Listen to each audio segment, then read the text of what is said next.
ஃபங்க்ஷன்ஸ்னா என்னது building block of quotes. அது வந்து நம்ம ரீயூசபிளா இருக்கும். நம்ம எவ்வளோ டைம் கால் பண்ணாலும் யூஸ் பண்ணிக்கலாம். ஜாவா ஸ்கிரிப்ட்ல ஃபங்க்ஷன்ஸ் எப்போ ரன் ஆகும்னா அது கால் பண்ணால் மட்டும்தான் ரன் ஆகும், ஆட்டோமேட்டிக்காக ரன் ஆகாது. ஸோ அதோட சின்டாக்ஸ் வந்து பார்த்தீங்கன்னா என்ன இருக்கும்னா ஃபங்க்ஷனோட நேம், அதுக்கு பேராமீட்டர் பாஸ் பண்ணணும்னா பண்ணிக்கலாம், பண்ண வேணாம்னா பண்ண வேணாம், அவ்வளோதான். தென் நெக்ஸ்ட் வந்து invocation.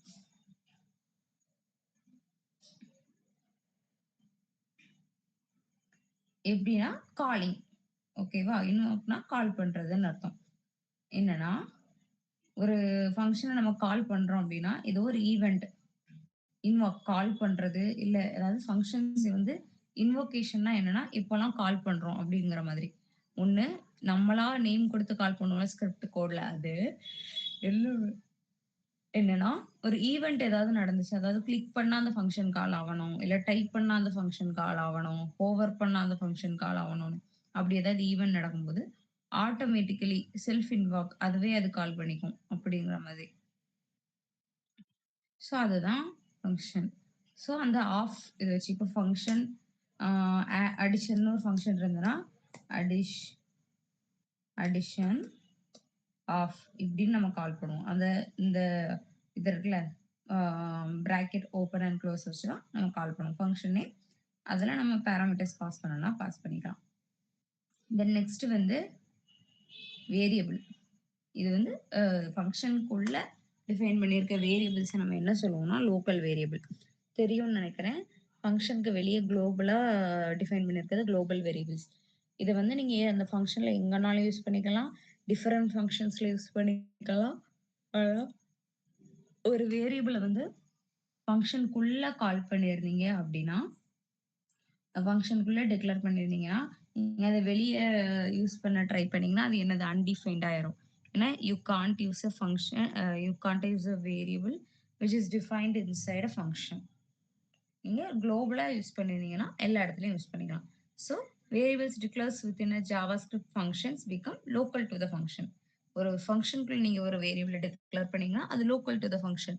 You can't use that variable outside the function. அவ்வளோதான். லோக்கலாக அந்த ஃபங்க்ஷனுக்குள்ள நீங்கள் எப்போனாலும் யூஸ் பண்ணிக்கலாம், பட் எப்போவுமே அதுக்கு வெளியே யூஸ் பண்ண முடியாது. தென் நெக்ஸ்ட் வந்து ஸோ அதே மாதிரி ஸோ இது வந்து எப்படின்னா இப்போ நீங்கள் நேம் அப்படின்னு சொல்லி ஒரு வேரியபிள் வச்சுருக்கீங்கன்னா 3 ஃபங்க்ஷன்லையும் நேம்னு யூஸ் பண்ணீங்கன்னா பிரச்சனை கிடையாது. ஏன்னா அந்த பிளாக் ஆஃப் கோடுக்குள்ள தான் நேம் டிக்ளேர் ஆகிருக்கும். அதுக்கு வெளியே பார்த்தீங்கன்னா அப்படி ஒரு நேம் ஒரு வேரியபிளே டிக்ளேர் ஆகிருக்காது. ஸோ சேம் இதை நீங்கள் மல்டிபிள் டைம் யூஸ் பண்ணிக்கலாம் if it is define inside a function. ஓகேவா? ஸோ லோக்கல் வேரியபிள் எப்போ கிரியேட் ஆகும்னா அந்த ஃபங்க்ஷன் எக்ஸிக்யூட் ஆகும்போது அண்ட் டெலீட் ஆயிடும். இப்போ அந்த ஃபங்க்ஷன் எக்ஸிக்யூட் ஆன முடிச்ச உடனே டெலீட் ஆயிடும். பேராமீட்டர்ஸ் வெர்சஸ் ஆர்குமெண்ட் என்னன்னா பேராமீட்டர்ஸ் வந்து என்னன்னா அந்த நேம் இருக்கும்ல, ஏ ஃபங்க்ஷன் ஆஃப் நேம் ஏஜ்னு, இதை தான் நம்ம என்னன்னு சொல்லுவோம்னா பேராமீட்டர்னு சொல்லுவோம். அதில் ஆர்குமெண்ட்ஸுங்கிறது வந்து அதோட வேல்யூ. இல்லை நான் ஆர்குமெண்ட்ஸ்க்கு இது போட்டிருக்கேன், காப்பி பண்ணி போட்டுருக்கேன்.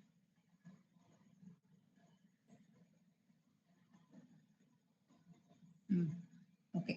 ஃபங்க்ஷன் டெஃபினிஷன்லையும் சரி, ஃபங்க்ஷனை இது பண்ணும்போதும் சரி, என்னது நம்ம கொடுக்கறதா என்னது பேராமீட்டர்ஸ். இது இருக்குல்ல, இதுதான் பேராமீட்டர்ஸ், ஃபங்க்ஷனோட பேராமீட்டர்ஸ்னு நம்ம சொல்றது. அதுல நம்ம பாஸ் பண்ணி விடுவோம்ல கால் பண்ணும்போது ஒண்ணு, அதுதான் என்னதுன்னா இங்க பாருங்க நேம் ஏஜ் இருந்து பேராமீட்டர்ஸ். எக்ஸாம்பிள் பார்த்தீங்கன்னா தெரியும். அதே ஆர்குமெண்ட்ஸ்னா வேல்யூஸ் வி பாஸ். ஒரு இந்த கால் பண்ணியிருக்கேன் பாருங்க, அந்த கிரேடுங்கிற ஃபங்க்ஷனை கால் பண்ணியிருக்கேன், நான் அதுக்கு வேல்யூ பாஸ் பண்ணியிருக்கேன். இந்த வேல்யூஸ் தான் என்னது arguments which are received by the functions. Call பண்ணும்போது யூஸ் பண்ண, அதாவது இன்வாக் ஆர் கால்டு எதுனாலும் ரெண்டுமே ஒரே மீனிங் தான். அது கால் பண்ணும்போது யூஸ் பண்ணும்போது அதுதான் என்னது வேல்யூஸ். தென் ஜாவா ஸ்கிரிப்ட் ஆப்ஜெக்ட்ஸ் அன்னைக்கு அந்த இதுலலாம் பார்த்தோம் கொஞ்சம், என்னது மற்ற டேட்டா டைப்லாம் பார்த்தோம், நம்பர் ஸ்ட்ரிங் அதெல்லாம். ஆப்ஜெக்ட்னா key value pair. Object variable can hold என்னது மெனி வேரியபிள்ஸ். ஒரு வேரியபிள்குள்ள மல்டிபிள் அரே மாதிரி ஒரு அரேக்குள்ள மல்டிபிள் என்னது array stores collection of elements correct தானே. ஸோ அதே மாதிரி இது வந்து மல்டிபிள் திங்ஸ் வந்து ஸ்டோர் பண்ணிக்கும் வித் என்ன ஃபார்மேட்லனா கீ வேல்யூ பேர்ல பாத்தீங்கன்னா தெரியும். கார்ல டைப் BMW, மாடல் இது, அப்ப இது ஒரு கீ வேல்யூ பேர், இது மாடல் 500ங்கிறது ஒரு கீ வேல்யூ பேர், கலர் ஒயிட்ங்கிறது ஒரு key value pair. Then next வந்து ஆப்ஜெக்ட்ஸ். இந்த ஆப்ஜெக்டை இந்த இருக்குல்ல இதுதான் ஆப்ஜெக்ட் நம்ம படிச்சோம் அப்படிதானே. இந்த ஆப்ஜெக்டை நம்ம எப்படி நான் கால் பண்ண முடியும், எப்படி நான் உள்ள இருக்கிறத எடுக்க முடியும் அப்படிங்கிறதுனா ரெண்டு வழி இருக்கு. ஒண்ணு வந்து ஆப்ஜெக்ட் நேம் டாட் ப்ராப்பர்ட்டி நேம்னு வச்சும் கொடுக்கலாம். ஆப்ஜெக்ட் நேம் ரெண்டுமே ஒரே தான். அதோட ப்ராப்பர்ட்டியோட நேம் இருக்கும்ல கீயோட நேம் வச்சு இப்போ டைப், அதாவது கார் டாட் டைப் அப்படின்னு கொடுத்தேன்னா ஈக்குவல் டு எனக்கு என்னதுன்னு வந்துடும், பிஎம்டபிள்யூன்னு வந்துடும். அதே கார் அந்த ஸ்கொயர் பிராக்கெட்குள்ள கொடுத்து அந்த ப்ராப்பர்ட்டி நேம் கொடுத்தேனாலும் எனக்கு என்னன்னு வந்துடும், பிஎம்டபிள்யூன்னு வந்துடும். தென் நெக்ஸ்ட் வந்து ஜாவா ஸ்கிரிப்ட் ஈவெண்ட்ஸ். ஈவெண்ட்ஸ்ங்கிறது வந்து HTML ஈவெண்ட்ஸ் தான் அது ஈவெண்ட்ஸ்ன்னு சொல்றோம். அதாவது என்னென்னலாம் நடக்குது அப்படிங்கிற மாதிரி, கிளிக் நடக்குதா ஸ்க்ரோல் நடக்குதா அப்படிங்கிற மாதிரி அதுதான் நம்ம என்ன சொல்லுவோம்னா HTML எலமெண்ட்ஸ்க்கு என்ன நடக்குதோ அதுதான் things. So when Java script is used in a HTML page, Java script என்ன பண்ணிக்கலாம், ரியாக்ட் ஆன் திஸ் ஈவெண்ட். அதான் மவுஸ் கிளிக் ஆச்சுன்னா அது ஒரு ஈவெண்ட், அதுல நம்ம ஏதாவது ஒரு ரியாக்ஷனை கொடுக்கலாம் அப்படிங்கிற மாதிரி தான். ஸோ HTML ஈவெண்ட்ஸ் வந்து இது events can be something the browser does or something the user டஸ்.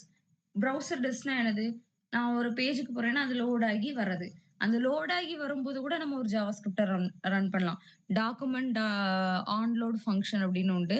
அதுல நம்ம எந்த இது கொடுத்தோம்னாலும் அது பேஜ் லோட் ஆனோம்னா அந்த ஃபங்க்ஷன் வந்து எக்ஸிக்யூட் ஆயிரும். இல்ல ஆன் லோட் ஆயிட்டு இருக்கும் போதே அந்த ஜாவா ஸ்கிரிப்ட் ஃபங்க்ஷன் வந்து எக்ஸிக்யூட் ஆயிடும். ஸோ HTML ஈவெண்ட்ஸ்க்கு சில எக்ஸாம்பிள் அதுல இருக்கு பாருங்க. வெப் பேஜ் வந்து ஃபினிஷ்டு லோடிங், அந்த லோட் ஆன உடனே எக்ஸிக்யூட் ஆகுறதுக்கு. அதுக்கப்புறம் இன்புட் ஃபீல்டு, இதுல இருந்து இப்ப நான் நேம்ல ஒரு இன்புட் அடுத்தது ஒரு இன்புட் வைக்கிறேன் அப்படின்னா அது சேஞ்ச் ஆகுறது, வேற பட்டன் கிளிக் ஆகுறது, இப்படி நிறைய ஈவெண்ட்ஸ் நடக்கும்போது நம்மளுக்கு என்னென்னலாம் பண்ணணும்னு தோன்றோமோ அந்த ஈவெண்ட்டை வச்சு அந்த ஐடியை வச்சு நம்ம பண்ணணுங்கிறதுக்கு ஸ்கிரிப்ட் கோடு போட்டோம்னா நடக்கும். So JavaScript let you execute the code when the event வந்து என்னது டிடெக்ட் ஆகும்போது எக்ஸிக்யூட் பண்றதுக்கு ஹெல்ப் பண்ணுது. ஸோ காமன் ஈவெண்ட்ஸ் வந்து நம்ம என்னலாம் இது வந்து கொஞ்சம் பார்த்துக்கோங்க. இதை வச்சுதான் நம்ம, அதாவது பட்டன்ல ஆன் கிளிக் நடந்துச்சுன்னா நம்ம பார்த்தோம்ல, அதுல நீங்க உங்களுக்கு நான் கொடுத்த ப்ரோக்ராம்ல இருந்திருக்கும். ஸோ அதுக்கு மீனிங் இதுதான். ஆன் சேஞ்ச்னா HTML எலமெண்ட் வந்து ஒன்ல இருந்து இன்னொன்னா சேஞ்ச் ஆச்சுன்னா அப்போ இது நடக்கணும்னு. ஆன் கிளிக்னா என்னது, ஒரு யூசர் வந்து ஒரு HTML ஏதோ ஒரு எலமெண்ட்டை கிளிக் பண்ணாங்கன்னா இது நடக்கணும் அப்படின்னு சொல்லி நம்ம யூஸ் பண்ணும்போது யூஸ் பண்ணுவோம். Mouse over, on mouse over equal to அப்படின்னு சொல்லி அந்த ஃபங்க்ஷனை கால் பண்ணோம்னா அந்த எலமெண்ட்டுக்கு மேல மவுஸ் ஓவர் ஆச்சுன்னா அந்த ஜாவா ஸ்கிரிப்ட் ஃபங்க்ஷன் வந்து நம்ம என்ன பண்ணிக்கலாம், ரன் பண்ணிக்கலாம்.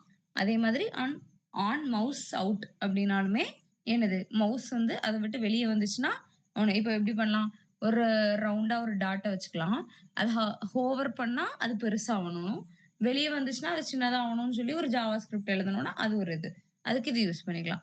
ஆன் கீ டவுன்னா யூசர் வந்து டைப் பண்ணாங்கன்னா என்ன நடக்கணும். ஆன் லோட்னா இது பேசிக்கா யூஸ் பண்ண முடியாது. Mostly on click, on change, on mouse ஓவரும் ஆன் லோடும் ரொம்ப யூஸ் பண்ணுவோம். Document on load. So load ஆன உடனே எனக்கு இந்த ஸ்கிரிப்ட் ரன் ஆகணும் அப்படின்னா ஆன்லோட் ஃபங்க்ஷன் யூஸ் பண்ணலாம். தென் ஸ்ட்ரிங்ஸ்.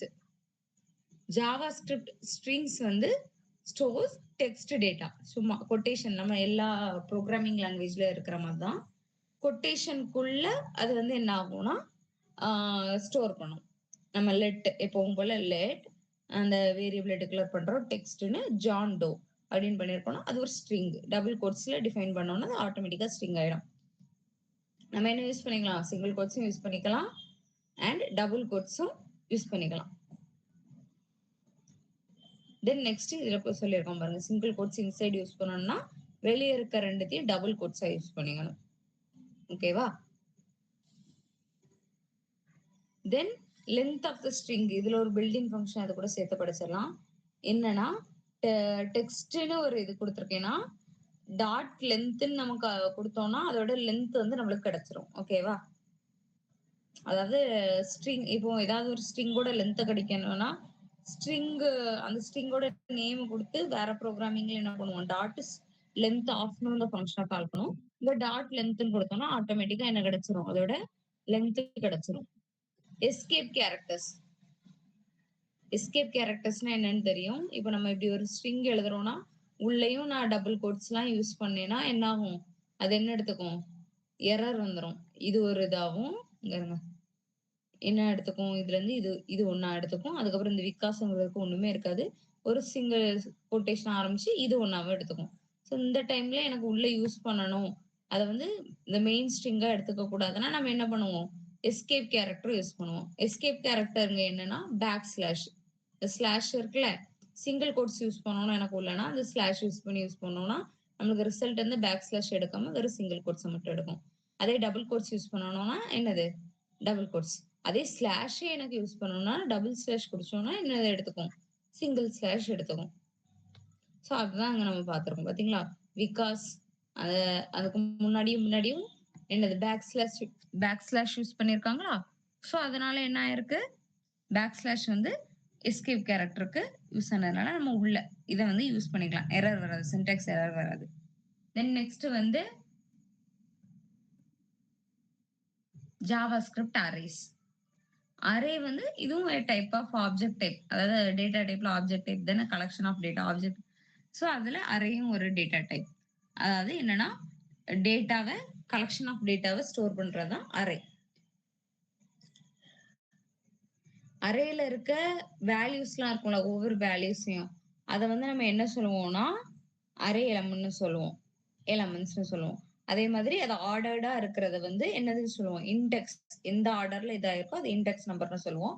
ஜீரோத் இண்டெக்ஸ் எப்பவும் தெரியும், ஜீரோத் இண்டெக்ஸ் தான் அதோட ஃபர்ஸ்ட் இதா இருக்கும். அதே மாதிரி அரே வந்து டைனமிக்கா இருக்கும். என்னன்னா அதோட சைஸ் வந்து இன்க்ரீஸ் ஆகும் டிக்ரீஸ் ஆகும் based on the elements add and remove. அதாவது நான் எலமெண்ட்ஸ் ஒரு 10 எலமெண்ட்ஸ் ஆட் பண்ணேன்னா அரேயோட சைஸ் பெருசாகும். அதே மாதிரி ஒரு 20 எலமெண்ட் ரிமூவ் பண்ணேன்னா அரேயோட சைஸ் என்னதாகும்? ஸ்ட்ரிங்க் ஆகும். தென் நெக்ஸ்ட் வந்து ஹெட்ரோஜினியஸ். அதாவது என்னது? ஒரே அரேல வந்து நான் என்னது ஏதோ ஒரு ப்ரோக்ராமிங்ல உண்டே, ஒரு டைப்னு நம்ம அரேக்கு கொடுத்துட்டோம்னா அதுல அந்த இதை மட்டும் தான் ஸ்டோர் பண்ணுவாங்க. ஹெட்ரோஜினியஸ் ஒரே அரேக்குள்ள நான் நம்பரும் ஸ்டோர் பண்ணிக்கலாம், என்னது ஸ்ட்ரிங்கும் ஸ்டோர் பண்ணிக்கலாம், எனி டேட்டா டைப்ஸ் ஸ்டோர் பண்ணிக்கலாம். வித் எப்படி? கமா செப்பரேட்டட் பை கமா செப்பரேட்டடா ஸ்டோர் பண்ணிக்கணும். சின்டாக்ஸ் பாத்தீங்கன்னா தெரியும். கான்ஸ்ட் அரே நேம் என்ன கொடுக்கணும்னு கொடுத்துட்டு ஸ்கொயர் பிராக்கெட்ல உங்களுக்கு எத்தனை ஐட்டம்ஸ் வேணாலும் ஸ்டோர் பண்ணிக்கலாம், separated by Khamas. Then next வந்து என்னன்னா கண்டிஷனல் ஸ்டேட்மெண்ட்ஸ். கண்டிஷனல் ஸ்டேட்மெண்ட்ஸ்னா என்னது? இஃப் எல்ஸ் தான். இங்கேயும் இஃப் எல்ஸ் உண்டு. அந்த ஃபங்க்ஷன்ஸ்குள்ளலாம் இது இந்த வேல்யூ இதா இருந்ததுன்னா இப்படி எக்ஸிக்யூட் பண்ணுங்க, அதுக்கெல்லாம் யூஸ் பண்ணணும். இதெல்லாம் நார்மலா ஒரு ப்ரோக்ராமிங் மெத்தட் தான். இதுல கொஞ்சம் அந்த சேஞ்ச், அந்த ஈவெண்ட்ஸ் எல்லாம் இருக்கும்ல, டாம் ஈவெண்ட்ஸ், டாக்குமெண்ட் ஆப்ஜெக்ட், அந்த மாடலோட ஈவெண்ட்ஸ் வச்சுதான் நம்ம வந்து என்னது இதுதான் நடக்கணும். அதாவது இந்த ஃபங்க்ஷன் நடந்தனா இந்த ஃபங்க்ஷனை கால் பண்ண, அந்த ஃபங்க்ஷனுக்குள்ள நீங்க என்ன பண்றீங்களோ அது வந்து அப்ளை ஆகும். அதோட சின்டாக்ஸ் கொஞ்சம் கொஞ்சமா ப்ராக்டிஸ் பண்ணீங்கன்னா புரிஞ்சிடும். நான் கொடுத்த அந்த எக்ஸாம்பிள் ப்ரோக்ராம்ஸ்லயே நீங்களா ஒவ்வொன்றா ரீட் பண்ணி பாருங்க. இது இங்க கிளிக் ஆச்சுன்னா இது இங்க வருது, இங்க வந்து என்ன நடக்குதுன்னு ஒவ்வொரு லைனா ரீட் பண்ணாலே அதோட அது பாக்குறதுக்கே கெட் எலமெண்ட் பை ஐடி, அப்ப அந்த ஐடியோட எலமெண்டோட எடுத்திருக்கு, அதோட வேல்யூ எடுத்திருக்கு, அது வேல்யூ சேஞ்ச் பண்ணிருக்கு. நம்ம அதை ரீட் பண்ணாலே புரிஞ்சிடும். ஜாவா ஸ்கிரிப்ட் அதுல ஒரு இது ஈஸியாவே அண்டர்ஸ்டாண்ட் ஆயிரும். தென் நெக்ஸ்ட் என்னன்னா கண்டிஷனல் ஸ்டேட்மெண்ட்ஸ், இஃப் எல்ஸ். அதாவது based on your decision. If condition ட்ரூவா இருந்ததுன்னா இஃப் பிளாக் ஆஃப் இதை வந்து எக்ஸிக்யூட் பண்ணும். எல்ஸ் கண்டிஷன் ட்ரூவா இருந்துச்சுன்னா எல்ஸ் வந்து எக்ஸிக்யூட் பண்ணும். நம்ம மல்டிபிளா நம்மளுக்கு வேணும் அப்படின்னா எல்ஸ் இஃப் இதையும் கொடுத்துக்கலாம். இல்ல எனக்கு இப்படி ஒரே கண்டிஷன், இந்த கண்டிஷன்னா இது இது அப்படின்னு வேணும்னா, அதாவது ரொம்ப நிறைய இருக்குன்னா ஸ்விட்ச் இதை யூஸ் பண்ணிக்கலாம். ஸ்விட்சும் இங்க இருக்கு. So if is use if to specify block of code to be executed. if if a specified condition is true. So if வந்து ஒரு condition true வருதுன்னா the block of else to specify a block of code to be executed if the condition is false. If condition false இருந்துச்சுன்னா else நம்ம define பண்ணியிருந்தோம்னா else block execute ஆகும். else if வந்து new condition இப்போ if else மட்டும்தான் இருக்கணும். ஒரு 5 condition இருந்து 6வதுக்கு black else இருந்துச்சுன்னா அதுக்கு ஸோ ஸ்விட்ச் இப்போ many alternative blocks to be executed ஏகப்பட்டது இருக்குன்னா ஸ்விட்ச் யூஸ் பண்ணிக்கலாம். சிமிலர் தான் ஸ்விட்சுமே. ஸ்விட்சில் கேஸ் 1க்கு ஒரு கண்டிஷன் கொடுத்துருப்போம், அந்த வேல்யூ வருதுன்னா அது, இல்லைன்னா அடுத்துன்னு ஏதாவது ஒன்று, இல்லை டிஃபால்ட்டா எல்ஸ் பிளாக் மாதிரி அங்கே டிஃபால்ட்னு ஒரு பிளாக் இருக்கும், அதை எக்ஸிக்யூட் ஆகிட்டு வெளியே வந்துடும். ஸ்விட்ச் மாதிரி தான். if statement to specify the block of JavaScript code to be executed, அதாவது அதோட syntax if condition கொடுத்துட்டு curly bracesக்குள்ள நீங்க வந்து என்ன பண்ணிக்கலாம், அதோட code to be executed is true or false. then next else அதே மாதிரி தான். if condition வந்து if true இருந்துச்சுன்னா இது எக்ஸிக்யூட் ஆகும். if a block of code to be executed if the condition is false இருந்துச்சுன்னா else part எக்ஸிக்யூட் ஆகும். else if அதே தான். if condition வந்து condition 1 இதா இருந்ததுன்னா condition இது எக்ஸிக்யூட் ஆகும். condition 2 if else blockல condition 2 true இருந்ததுன்னா else if block எக்ஸிக்யூட் ஆகும், இல்லைன்னா else block எக்ஸிக்யூட் ஆகும். then next வந்து switch control flow. switch அதே தான். based on the condition switch select one or more code block to be executed. switch execute the code block that matches an expression. if switch is often uses more readable alternative many else நிறைய else if else if else if else if போடுறதுக்கு பதில் switch போட்டோம்னா கொஞ்சம் நீட்டா இருக்கும். then multiple possible value நிறைய, இப்போ ஒரே இதுக்கே நிறைய இதுனாலும் நம்ம இங்க யூஸ் பண்ணிக்கலாம். கேஸ் எக்ஸ் ஒய் பார்த்தீங்கன்னா தெரியும். ஸ்விட்ச்னு கொடுத்துட்டு அந்த எக்ஸ்பிரஷனை கொடுத்துட்டு உள்ள கேஸ் 1 அதோட வேல்யூ இதுவா இருந்துச்சுன்னா எனக்கு இதை எக்ஸிக்யூட் பண்ணு, ஒய்யா இருந்துச்சுன்னா அதை எக்ஸிக்யூட் பண்ணிட்டு பிரேக் பண்ணிடும். அப்படி ஒவ்வொரு கண்டிஷனையும் செக் பண்ணும். அது இருந்துச்சுன்னா அதை எக்ஸிக்யூட் பண்ணிட்டு அந்த கண்டிஷனை பிரேக் பண்ணிட்டு வெளியே வந்துடும். இல்ல ஒண்ணுமே இங்க எக்ஸிக்யூட் ஆகலன்னா மட்டும் என்ன பண்ணும், டிஃபால்ட்டை எக்ஸிக்யூட் பண்ணும். டிஃபால்ட்டு வந்து ஆப்ஷனல், கொடுக்கலனாலும் பிரச்சனை இல்லை. then switch expression is evaluated once the value of the expression is compared with the value of each case. if there is a match the associated block of code will be executed. if there is no match no code is executed. the default will be executed if we defined. அதாவது என்னது, ஒரு expression நம்ம ஒரு மேல ஒரு work out பண்ணி ஒரு எக்ஸ்பிரஷனுக்கு ஒரு வேல்யூ கொடுத்துருக்கோம். அந்த வேல்யூ இருந்துச்சுன்னா உள்ள வந்து ஒவ்வொரு கேஸா செக் பண்ணும். எத்தனை கேஸ்க்கு அது மேட்ச் ஆகுதோ அதெல்லாம் எக்ஸிக்யூட் ஆகும். ஒரு வேலை ஒண்ணுமே இல்லைன்னா ஒன்னும் எக்ஸிக்யூட் ஆகாது. பட் நம்ம டிஃபால்ட் டிஃபைன் பண்ணியிருந்தோம்னா அது வந்து எக்ஸிக்யூட் ஆயிடும். தென் நெக்ஸ்ட் வந்து என்னன்னா பிரேக் கீவேர்ட். பிரேக் கீவேர்ட் இதுல யூஸ் பண்ணிருக்க பிரேக் கீவேர்ட். பிரேக் கீவேர்டை நம்ம எங்கனாலும் யூஸ் பண்ணிக்கலாம். என்ன பிளாக்குக்குள்ள இருக்கும், இது ஸ்விட்ச் பிளாக்ல எங்க கொடுத்துருக்கோம். ஆனா பட் எங்க நம்ம பிரேக் கீவேர்ட் யூஸ் பண்ணாலும் இந்த கரண்ட் லாஸ்ட் பேரண்ட்டுக்குள்ள சைல்டுக்குள்ள இருக்கல இருந்து வெளியே வரும். இப்போ ஒரு இஃப் கொடுத்துருக்கேன், அதுக்குள்ள ஒரு 2-3 இஃப் கொடுத்துருக்கேன், அதுல ஒரு ஸ்விட்ச் கொடுத்துருந்தேன்னா அந்த இஃப்குள்ள இருந்து மட்டும் வெளியே வந்து மற்றது ஒர்க் பண்ணிட்டு இருக்கும். பிரேக் கீவேர்ட் அதான் பண்ணும். Execution inside that block and comes out, next execute ஆக ஆரம்பிச்சிடும். ஓகேவா, அதை பிளாக் பண்ணிட்டு வெளியே வந்துடும். அது அதுக்கப்புறம் எக்ஸிக்யூட் ஆகாது. டிஃபால்ட் கீவேர்டு வந்து என்னன்னா என்னது சொன்ன மாதிரிதான் ஸ்விட்ச். ஒருவேளை இது வந்து எப்படி, இப்போ ஒரு கலர்னே வச்சுப்போம்.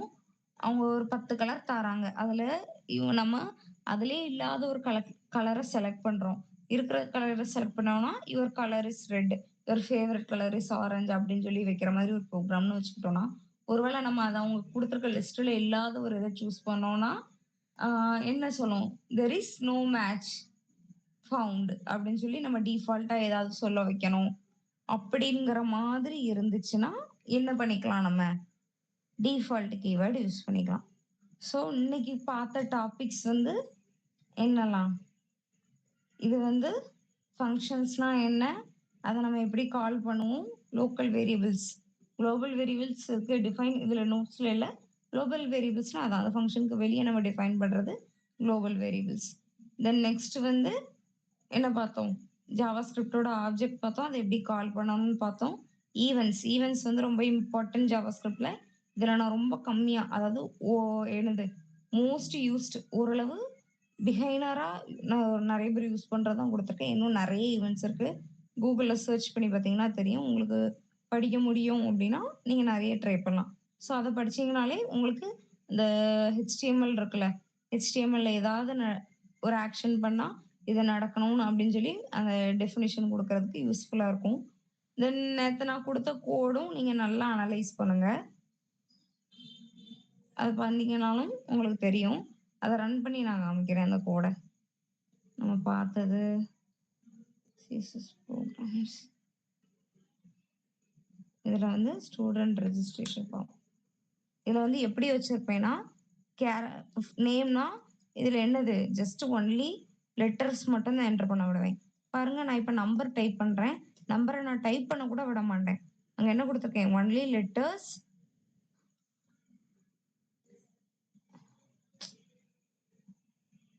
இது குடுக்குறேன்.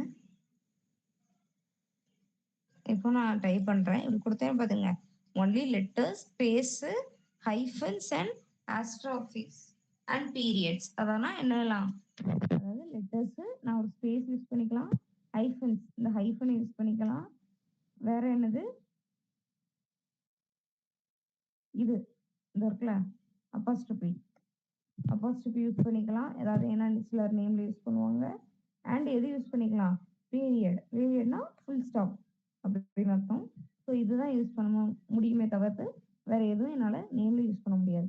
அதுதானே கரெக்டான வேலிடேஷன். ஃப்ரண்ட் எண்ட்ல இதுதான் வேலிடேஷன் பண்றது. யூஸரை வேற எதையும் நான் யூஸ் பண்ணவே விடல. லாஸ்ட் நேமும் அதே மாதிரி தான். பாருங்க இப்போ நான் இதை ஃபில் பண்ணாம இதுக்கு போனோன்னே ஆட்டோமேட்டிக்கா காமிக்குது பாருங்க. இது ரெக்கார்டு நீங்க இதை ஃபில் பண்ணணும்னு சொல்லி காமிக்குதா? ஸோ இதுல சௌந்தர்யான்னு கொடுத்துட்டேனா, இதுல நான் வேற ஏதாவது நம்பர் டைப் பண்ணேன்னா எரர் வரும். கண்ணன்னு கொடுக்குறேன். தென் நெக்ஸ்ட் பார்த்தீங்கன்னா டேட் ஆஃப் பர்த். இது டேட் இன்புட் யூஸ் பண்ணியிருக்கேன். அதனால டேட் பிக்கர் ஆட்டோமேட்டிக்கா வருது. ஓகேவா? Please enter valid date of birth. ஏன்னா நான் கரண்ட் டேட்டை விட அதிகமா கொடுக்குறேன். அது தப்பு தானே? தப்பு. இதே நான் சின்னது கொடுத்தேன்னா என்னங்க 2002. இப்போ கொடுத்தேன்னா அது ஒர்க் ஆயிடும். இதே கரண்ட் டேட்டுமே நான் கிளியர் கொடுத்துட்டு தெரியுதா ஸ்க்ரீனு? ஹலோ?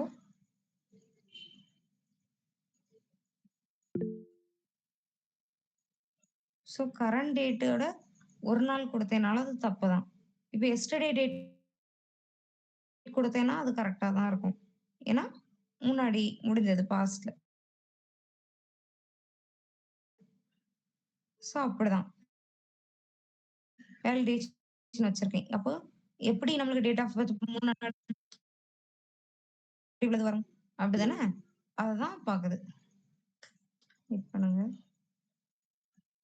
ப்ரெசென்ட் பண்ணிட்டு தானே இருக்கேன். ஸ்டாப் பண்ணிட்டு ஸ்டாப் பண்றேன்.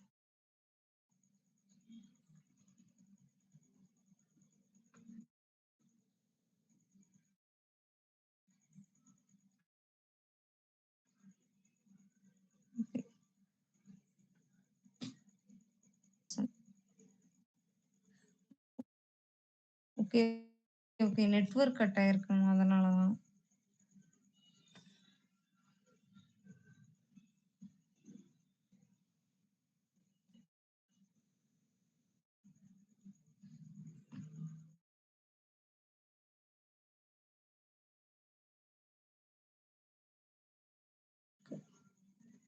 Okay okay. இப்போ வந்துடும்.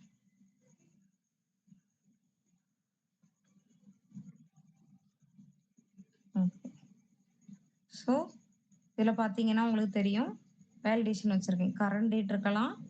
கரண்ட் டேட்டுக்கு முன்னாடி இருக்கலாமே தவிர்த்து என்னது ஃபியூச்சர்ல இருக்க அதாவது நாளைக்குள்ள டேட் எல்லாம் வைக்க முடியாது. டேட் ஆஃப் பர்த் அப்படி வருமா? வராது. ஸோ அப்படி வேலிடேஷன் வச்சிருக்கோம். தென் நெக்ஸ்ட் பாருங்க ஜெண்டர். ஜெண்டர்ல என்ன கொடுத்துருக்கேன்? மேல், female, others and prefer not to say. எதுனாலும் கொடுக்கலாமா?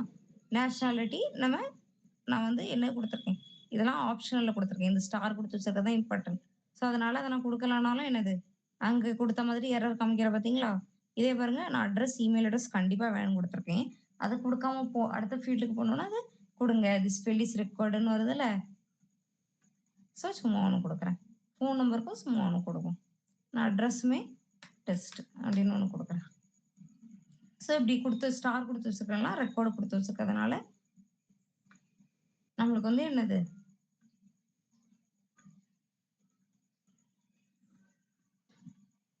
ஸோ இப்படிதான் பண்ணணும். வேலிடேஷன்ங்கிறது இப்படிதான் பண்ணணும். இதுக்குள்ள கோடு கிளீனா இருக்கும் அங்க நான் கொடுத்ததுல.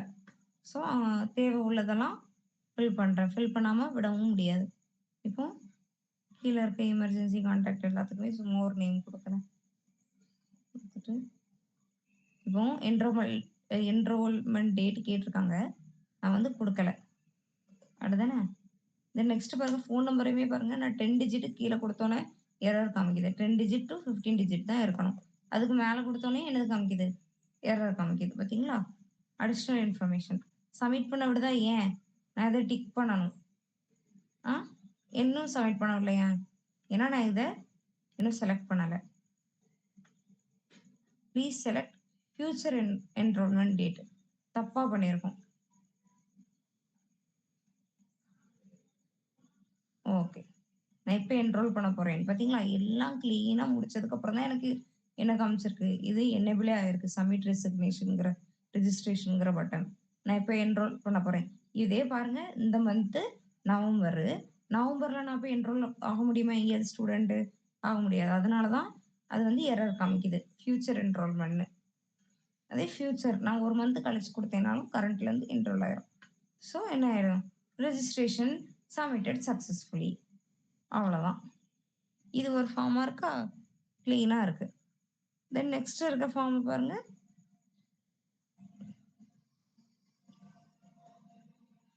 நெக்ஸ்ட் இருக்கிறது வந்து ஜஸ்ட் ஒரு லாகின், அதுதான். இதுவும் ஸ்டூடெண்ட் பொறுத்து தான். நான் ஸ்டூடெண்ட்டுக்கு இது வந்து ஈஸி தான். இதுல வந்து இந்த ஃபங்க்ஷன்ஸ் மாதிரி கால்குலேஷன்ஸ்லாம் இருக்கும். இதுல நான் நேம் கொடுக்குறேன் சௌந்தர்யான்னு. எவ்வளவு மார்க்ஸும் கொடுக்கும். தமிழ்ல ஒரு 90 கொடுக்கும், இங்கிலீஷ்ல ஒரு 67, மேக்ஸ்ல ஒரு 87. இப்போ சயின்ஸ்ல ஃபெயில் ஆன மாதிரி கொடுக்கும். 40 பாஸ், 40 கீழே எடுத்தா ஃபெயில், அப்போ 39. பாருங்க, அங்க பாத்தீங்களா? இதுல நான் 100க்கு மேல கொடுக்க டைப் பண்ணேன்னா விடாது. ஏன்னா ஸ்டூடெண்டோட மார்க் என்னது? Mark must be between 0 to 100. இங்க நான் 90 கொடுக்குறேன். பாத்தீங்கன்னா இதுல வந்து 39 கொடுக்க போறேன். ஓகேவா? சோசியல் சயின்ஸ்ல ஒரு 70 கொடுக்கும். இதை நான் கால்குலேட்னு கொடுத்தேன்னா இங்க பாருங்க, ஆட்டோமேட்டிக்கா இங்க வந்துட்டு பாருங்க, ரிசல்ட்டோட ஸ்டேட்டஸ் ஃபெயில். ஏன்? நான் ஒரு சப்ஜெக்ட்ல ஃபெயில் ஆனாலும் நான் ஃபெயில் தானே. டோட்டல் மார்க் எவ்வளோ? 500க்கு 353. என்னோட பெர்சன்டேஜ் எவ்வளோ? என்னோட கிரேட் எல்லாம் எதுல சப்ஜெக்ட் வைஸ் வந்திருக்கு, கிரேட் என்னது நான் கொடுத்து வச்சிருப்பேன். 90க்கு மேல இருந்தா எக்ஸலண்ட், 80% அபோவ் இருந்துச்சுன்னா என்னது? Very good. 70க்கு அபோவ் இருந்ததுன்னா குட்னு கொடுத்து வச்சிருக்கேன். அதான் 70 அபோவ்னு இருந்தாலும் குட்னு வந்திருக்கு. தமிழ்ல பாருங்க பாஸ், இங்கிலீஷ்ல பாஸ், மேக்ஸ்ல பாஸ், சயின்ஸ்ல ஃபெயில் ஆயிட்டேன்னா சோசியல்ல பாஸ். ஸோ கீழே நான் கொடுத்துருக்கேன் கிரேடோட இது 90க்கு மேல இருந்தா excellent, very good, good, average, need improvement, fail. ஓகேவா? ஸோ நான் இப்போ இதை ஒரு 90 மாத்திட்டேன். எல்லாத்தையும் ஒரு 90 அபோவ் மாத்துவோமே. 97,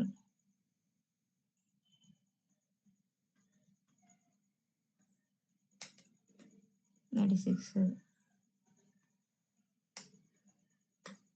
92 அப்படின்னு மாத்திட்டேன்னு வச்சுப்போம். பாருங்க, எக்ஸலண்டா மாறிட்டா. என்னோட பெர்சன்டேஜ் எவ்வளோ? நான் பாஸ் ஆயிட்டேன், கிரீனா இருக்கா? எல்லாத்துலயும் பாஸ் ஆயிட்டேன். இது ஒரு குட்டி சிம்பிள் தான். இதுவும் ஒரு ஜாவாஸ்கிரிப்ட் ஃபங்க்ஷன் தான். இதே நீங்க வந்து ஃப்ரெஷரா ஒரு குட்டி ப்ராஜெக்டா வேணா காமிக்கலாம். என்ன வந்து பேக்ரவுண்ட்லாம் ப்ளூ கலர்ல இருக்கிறத இங்க கிரேடியன் கொடுத்துருக்கேன். பேக்ரவுண்டை கொஞ்சம் சிம்பிள் கலரா மாத்தி உங்களுக்கு ஏற்ப எப்படிலாம் பண்ண முடியும், உங்களுக்கு என்னெல்லாம் விருப்பம் இருக்குங்கிறத அதை பண்ணி பார்க்கலாம். ஸோ கோடு கொடுத்துருக்கேன், நல்லா இதுல கோ த்ரூ பண்ணுங்க. மோஸ்ட்லி நான் அந்த ஈவெண்ட் கொடுத்திருந்தேன்ல, அந்த டாக்குமெண்ட்ல காமிச்சிருந்தல ஆன் கிளிக்கு, இதெல்லாம் அந்த கோட்ஸ்ல யூஸ் பண்ணியிருக்கோம். இதை கிளிக் பண்ணா அந்த ஃபங்க்ஷனை கால் பண்ணு. வேற வந்து அந்த டைப் பண்ணா இதாகும்ல, அது ஐடி வச்சு கால் பண்ணியிருக்கோம். ஆன் டாக்குமெண்ட் லோடு, அதுல வந்து என்னது ஈவெண்ட் லிசனர் இதெல்லாம் யூஸ் பண்ணியிருக்கோம். ஈவெண்ட் லிசனர்னா என்னது? டைப்பிங் வந்து ஒரு ஈவெண்ட்டுங்கிறனா ஏதாவது நடக்கிறது தானே. அதுல வந்து அந்த டைப் பண்றது இருக்குல்ல, கிளிக் பண்றது, என்ட்ரு அதெல்லாம் ஒரு ஈவெண்ட் தான். அத வச்சு தான் நம்ம வந்து இந்த என்னது எரருக்குலாம் நம்ம வந்து பண்ணியிருக்கோம். Live error வர்றதுக்கெல்லாம். ஸோ அத கோட நல்லா கொஞ்சம் பொறுமையா அனலைஸ் பண்ணி பார்த்தீங்கன்னா, உங்களுக்கு நல்லாவே புரியும். ஸோ இன்னைக்கு டைம் ஆயிடுச்சு. கிளாஸ முடிச்சுப்போம். 30 மினிட்ஸ் எடுத்திருக்கோம் கிளாஸ். ஓகே. நான் வீடியோ வந்து அப்லோட் பண்ணிட்டு உங்களுக்கு லிங்க் அனுப்புறேன். ஒரு 1/2 அன் ஹவர்க்குள்ள வரும். அப்லோட் பண்ணிட்டு லிங்க் அனுப்புறேன். நோட்ஸையும் அனுப்பிடுறேன். ஓகே. Thank you.